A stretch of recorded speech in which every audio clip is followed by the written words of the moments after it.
those who chase the light cast the darkest shadows. Jung's paradox of self-perfection.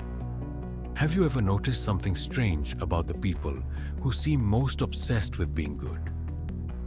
The spiritual leader who preaches purity but gets caught in a scandal. The health guru with the secret addiction. The moral crusader hiding their own indiscretions. It's not just hypocrisy. There's something deeper happening. A psychological pattern so fundamental that Carl Jung considered it the key to understanding human behavior. What if I told you that the more desperately someone chases perfection, the more powerful their dark side becomes? This isn't just some interesting theory. It's a pattern that plays out in our lives, our relationships, and throughout human history. And once you understand it, you'll never look at yourself or others the same way again. I remember the first time this really clicked for me. I had a friend, let's call him David, who was the epitome of the good guy. He volunteered at homeless shelters, never said a bad word about anyone, meditated daily, ate perfectly clean, and seemed to radiate positivity. He was constantly working on himself, reading self-help books, attending workshops on becoming his highest self. But in private moments, I noticed something unsettling. When things didn't go his way, there was a flash of rage in his eyes that disappeared so quickly you'd think you imagined it. He'd make cutting remarks disguised as jokes, and despite his conscious commitment to non-materialism, he seemed oddly fixated on what car people drove or what neighborhood they lived in. Then came the breakdown. After a minor criticism from a co-worker, David exploded in a way that shocked everyone who knew him.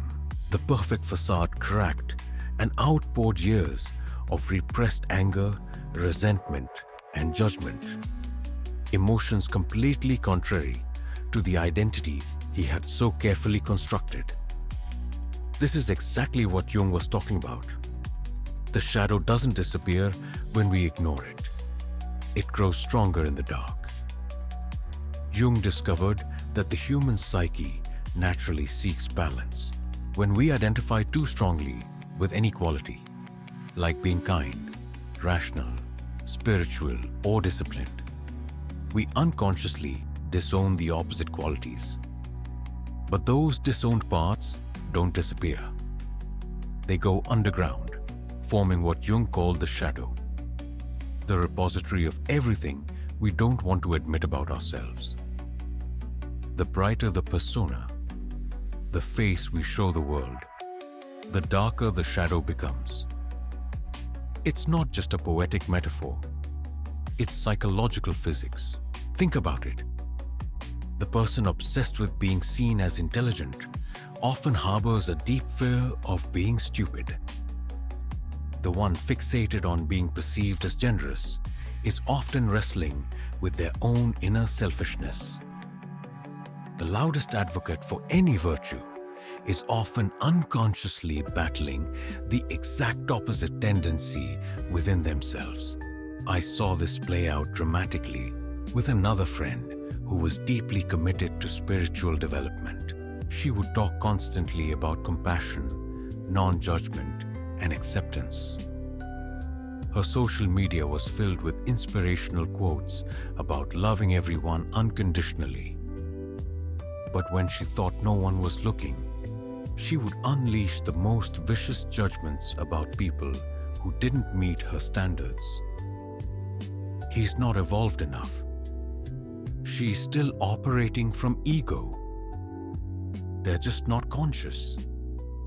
All while believing herself to be beyond such judgments.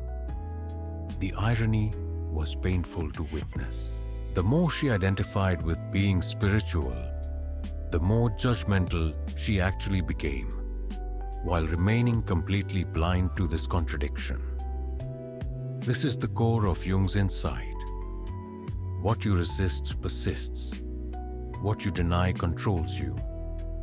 The qualities you refuse to acknowledge in yourself don't vanish. They go underground and gain power. The shadow isn't evil. It's just the disowned parts of ourselves. Everyone has a shadow, and it contains not just negative qualities, but often positive ones we've disowned too. Sometimes the most repressed aspects of ourselves are our power, our creativity, our authentic desires. I experienced this myself years ago. I was raised in a family that valued rationality and academic achievement above all else. Emotions were seen as weakness. I became the perfect logical achiever, top of my class, analytical, never showing vulnerability, but my shadow was collecting all those disowned emotions, and eventually, it demanded to be heard. I developed panic attacks, my body's way of expressing the fear I wouldn't consciously acknowledge. I had dreams filled with emotional content I couldn't process when awake. I found myself inexplicably drawn to people who were emotional and expressive, the opposite of my conscious identity. My shadow was trying to restore balance. It was saying, "You can't just be a thinking machine. You have emotions too. And if you won't acknowledge them consciously, I'll make sure they come out some other way." Jung observed this pattern both in his patients and in broader society. The Victorian era, with its rigid moral codes and sexual repression, gave rise to unprecedented prostitution and exploitation. The harder the culture tried to repress sexuality, the more distorted and problematic sexual expression became. We see the same dynamic today. Communities with the strictest external moral codes often harbor the most hidden transgressions. Countries that most severely repress certain behaviors frequently have the highest rates of those behaviors in secret. This applies to political extremes too. The far left and far right, while outwardly opposed, often mirror each other in behavior. Each becomes exactly what they claim to hate. The person obsessed with fighting intolerance becomes intolerant of anyone who thinks differently. The one fighting for freedom wants to control how others speak and think. What's happening in these cases? The shadow is at work. The more strongly we identify with one pole of any spectrum, the more we activate its opposite in our unconscious. But here's where Jung's insight becomes truly revolutionary. The shadow isn't something to be eliminated. It's something to be integrated. The goal isn't to destroy our dark side, but to bring it into conscious relationship with our light side. Jung called this process individuation, becoming a whole, integrated person, rather than a fragment at war with itself. It's not about becoming perfect. It's about becoming complete. There's a beautiful paradox here. When we stop trying to be perfect, we actually become more whole. When we acknowledge our shadow, it stops controlling us from behind the scenes. When we make friends with our darkness, it no longer needs to sabotage our light. I remember working with a client, a highly successful corporate executive who prided himself on being tough, decisive, and always in control. He came to me because his marriage was falling apart. His wife complained that he was emotionally unavailable, that she never knew what he was really feeling. His initial goal was simple: learn some communication techniques to appease his wife without having to actually feel or express emotions, which he saw as weakness. But as we worked together, something remarkable happened. He began to recognize that his shadow, all those disowned emotions and vulnerabilities, was actually the key to saving his marriage and becoming a more effective leader. As he gradually acknowledged the parts of himself he'd been rejecting, his need for connection, his fears, his tenderness, something surprising occurred. Rather than becoming weaker, as he had feared, he became more authentic and more impactful. His team responded better to his more integrated leadership style. His wife felt she was finally meeting the real man behind the facade. By embracing his shadow, he didn't become less effective. He became more whole. This is the counterintuitive wisdom of Jung's approach. The path to genuine growth isn't about eliminating our dark side or becoming more perfect. It's about becoming more complete, more honest, more fully human. So how do we work with our shadow instead of being unconsciously controlled by it? Jung offered several pathways. First, pay attention to your emotional reactions. When you feel triggered, defensive, or judgmental, especially if your reaction seems disproportionate to the situation, that's often your shadow speaking. Ask yourself, what am I not wanting to see about myself here? I remember being irrationally annoyed by a colleague who was always asking for help and validation. My irritation seemed excessive until I realized I was judging in him the very neediness I refused to acknowledge in myself. Once I recognized my own disowned need for support, my irritation with him disappeared. My shadow had been projecting outward what I wouldn't accept inward. Second, look at your patterns. Do you repeatedly find yourself in similar difficult situations? Do you keep encountering the same kind of problematic person? Those patterns often reveal shadow material seeking integration. Third, pay attention to your dreams. The unconscious speaks through our dreams, often showing us the shadow aspects we're not acknowledging in waking life.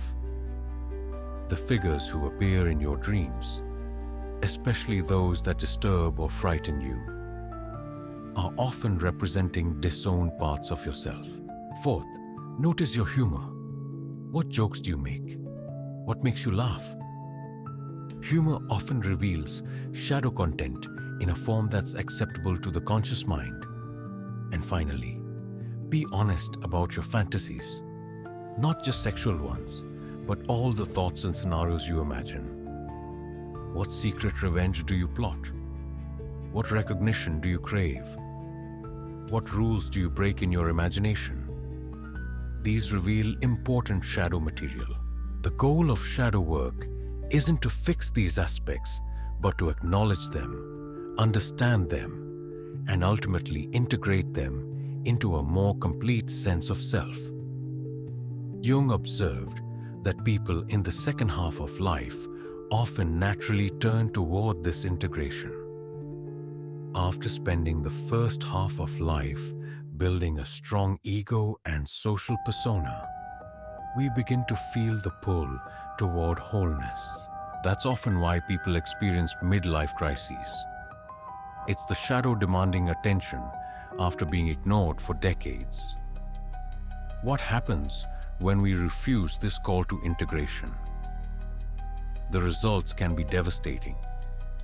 The shadow doesn't go away. It just finds more destructive ways to express itself. I've seen this with spiritual seekers who use their practice to bypass their shadow.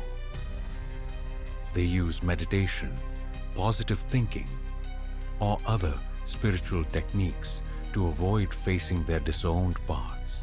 The result isn't enlightenment, but what Jung called spiritual inflation. A dangerously ungrounded sense of transcendence that eventually comes crashing down. This is why so many spiritual communities and leaders end up embroiled in scandal. It's not despite their spiritual practice, but because of how they're using it as a way to bypass rather than integrate their shadow. The same happens with any system of self-improvement that focuses only on enhancing positive qualities without addressing the shadow. The disowned aspects simply grow stronger in the unconscious, eventually sabotaging all that conscious progress. Think of it like trying to build a skyscraper without digging a proper foundation. The taller the building, the more unstable it becomes. Eventually, it collapses, often spectacularly. But there's an alternative. What if, instead of trying to eliminate our shadow, we work to make friends with it? What if we approached our disowned parts with curiosity rather than judgment? This is the path Jung advocated. Not becoming better in the conventional sense, but becoming more whole. Not splitting ourselves into good and bad parts, but integrating all aspects of our humanity into a complex, authentic self. I've seen this integration transform people's lives. The perfectionist who acknowledges their messiness becomes more creative and relaxed.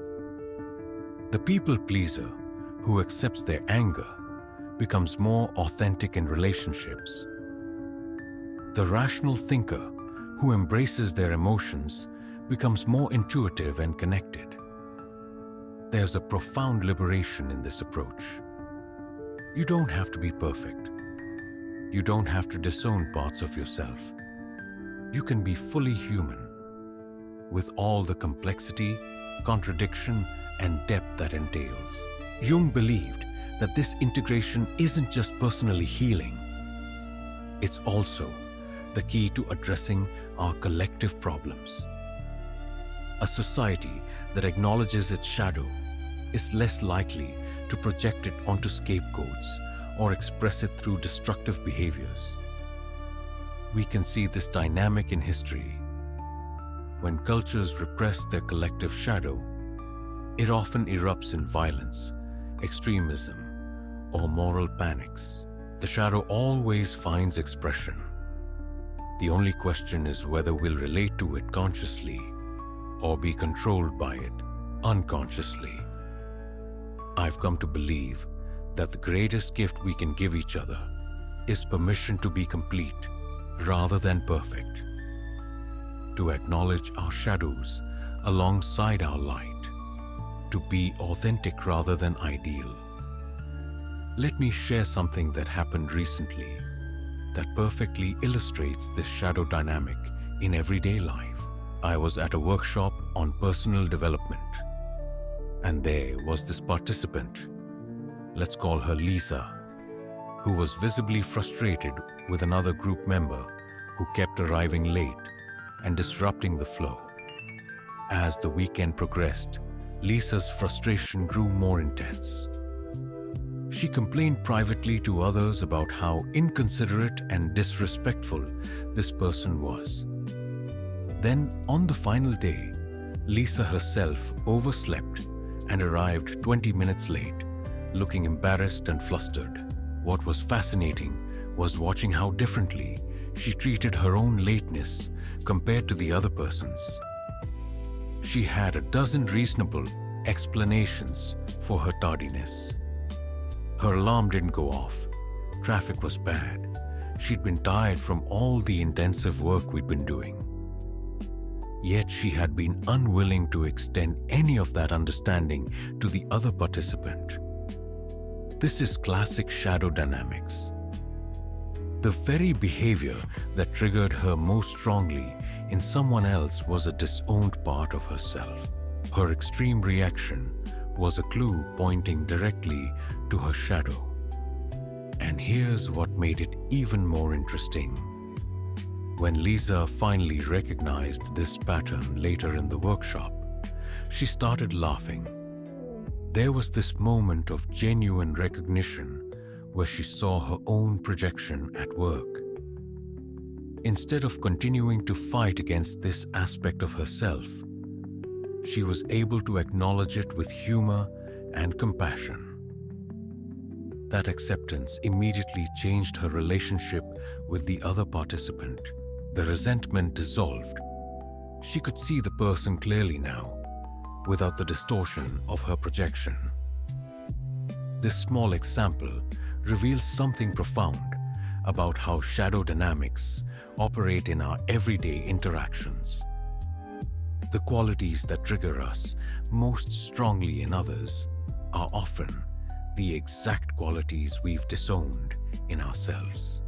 Our excessive emotional reactions are like neon signs pointing toward our shadow material. But there's another dimension to the shadow that Jung discovered, which is especially relevant in our achievement-oriented culture. Sometimes, as I mentioned earlier, what we repress aren't our negative qualities, but our authentic desires and needs. I worked with a young woman who had built her entire identity around being the responsible one. From childhood, she'd been the one who took care of everyone else, who always did the right thing, who never caused trouble. This became her persona, the face she showed the world. But at 35, she found herself deeply depressed and couldn't understand why. She had done everything right. Good education, stable career, supportive partner. Why was she feeling so empty? Through our work together, she discovered that her shadow contained all the spontaneity, playfulness, and self-prioritization she had disowned in her quest to be responsible. Her depression wasn't a chemical imbalance, though it manifested that way. It was a shadow demanding integration. All those disowned parts of herself were demanding to be acknowledged and lived. As she gradually gave herself permission to be irresponsible sometimes, to prioritize play over work, to sometimes put her needs first, to occasionally be spontaneous rather than planned, her depression lifted. She wasn't becoming less responsible. She was becoming more whole. This is a crucial point about shadow work that's often misunderstood. Acknowledging your shadow doesn't mean acting out all your repressed impulses.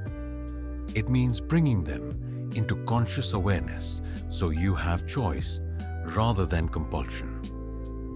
Integration means you can access the full spectrum of your humanity when appropriate, rather than being limited to only certain aspects of yourself.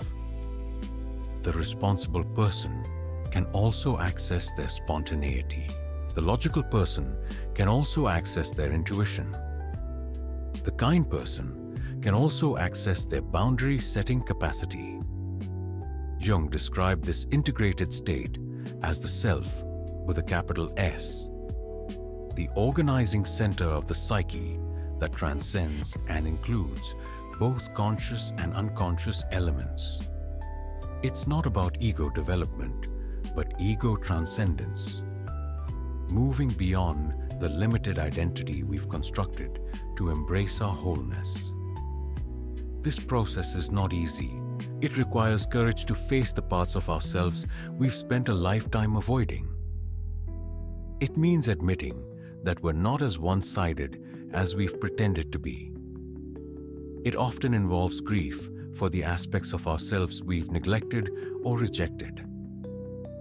But the alternative is far more painful in the long run. When we refuse to acknowledge our shadow, it doesn't go away. It controls us from behind the scenes. It sabotages our conscious intentions. It erupts in seemingly inexplicable behaviors that we later regret. It damages our relationships and limits our potential. I've worked with countless individuals who came to therapy because they kept sabotaging themselves in the same ways over and over. the brilliant student who keeps procrastinating until he fails, the woman who repeatedly chooses unavailable partners despite wanting commitment, the talented artist who never finishes his projects. In almost every case, there was shadow material at work, disowned aspects of themselves that were expressing unconsciously through self-sabotaging behaviors. Only by acknowledging and integrating these disowned parts could they break free from these destructive patterns. The good news is that shadow work becomes easier with practice. The more familiar you become with your shadow, the more quickly you can recognize when it's operating. The shame around having a shadow diminishes. You develop a kind of inner smile that says, "Ah, there's that pattern again," rather than being blindsided by it. And as you integrate more of your shadow, you'll notice something remarkable happening. You'll feel more authentic, more aligned, more at peace with yourself. The energy that once went into repression becomes available for creativity and connection. The inner war subsides, freeing up tremendous psychological resources. You'll also find that your relationships improve. When you're no longer projecting your shadow onto others, you can see them more clearly. Your judgments soften. Your compassion expands, both for yourself and for others. You recognize that everyone is engaged in their own struggle with their shadow, whether they're conscious of it or not. There's a Japanese art form called kintsugi, where broken pottery is repaired with gold. The cracks aren't hidden. They're highlighted, honored as part of the object's history. The result is more beautiful, more interesting, and more valuable than the original unblemished piece. This is what shadow integration offers, not the elimination of our cracks and flaws, but their transformation into something valuable. Not perfection, but wholeness. Not an absence of darkness, but a relationship with it that enhances rather than diminishes our light. So the next time you find yourself striving for perfection, remember Jung's paradox. Those who chase the light cast the darkest shadows. True growth isn't about becoming more perfect. It's about becoming more whole. The shadow isn't your enemy. It's the disowned part of yourself waiting to be acknowledged, understood, and integrated. And when you make space for all of who you are, both light and dark, you discover something remarkable. Not the perfect self you've been chasing, but the complete self you already are.